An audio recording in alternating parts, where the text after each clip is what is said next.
కొన్నిసార్లు పేషెంట్స్‌ని ఎగ్జామిన్ చేస్తున్నప్పుడు మాకు దొరికే చిన్న క్లూ పెద్ద సమస్యని బయటపెడుతుందండి. హలో అండి. నమస్తే. నేను మీ డాక్టర్ ఉమాశంకర్, ఫిజిషియన్. రీసెంట్‌గా ఒక పేషెంట్ 50 ఇయర్స్ ఉంటాయండి. ఆయనకి ఆస్త్మా కూడా ఉంది. ఇన్‌హేలర్స్ వాడుతా ఉంటారు. 2 డేస్ నుంచి బాగా ఆయాసంగా ఉందని నా దగ్గరికొచ్చారండి. అతన్ని చెక్ చేసినప్పుడు ఆస్త్మాకు సంబంధించిన లక్షణాలేమీ కనపడలేదు. కానీ అతని హార్ట్ రేట్ మాత్రం 140, 145 ఉందండి. ఇంజెక్షన్స్ ఇచ్చిన తర్వాత కూడా మళ్ళీ ఒక 15, 20 మినిట్స్‌కి చెక్ చేసాము. అప్పటికి కూడా హార్ట్ రేట్ ఎక్కువగా ఉంది. డీటెయిల్‌గా ఎగ్జామిన్ చేసాము. కాలుకి సంబంధించి కొద్దిగా వాపుందండి. ఎడమ కాలు, ఎడమ పాదం కూడా వాపుంది. కుడి కాలు నార్మల్‌గా ఉంది. ఇలా ఎవరికైనా సరే పాదానికి గాని, కాలుకి గాని వాపుండి, ఆయాసంగా ఉండి, హార్ట్ రేట్ గనుక పెరుగుతా ఉంది అంటే శరీరంలో ముఖ్యంగా రక్తనాళాలు, పాదాల్లో గాని, ఊపిరితిత్తుల్లో గాని క్లాట్స్ ఏమైనా ఉన్నాయని అనుమానపడాలండి. రక్త పరీక్ష కూడా చేసాము. డీడీఎంఆర్ అండి. అది నార్మల్‌గా అరౌండ్ 500 ఉండాలి.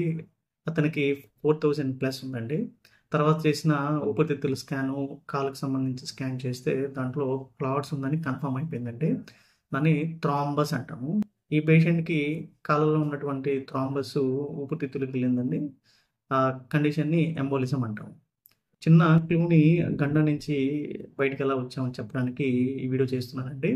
మిమ్మల్ని భయపెట్టాలనే ఉద్దేశ్యం కాదు.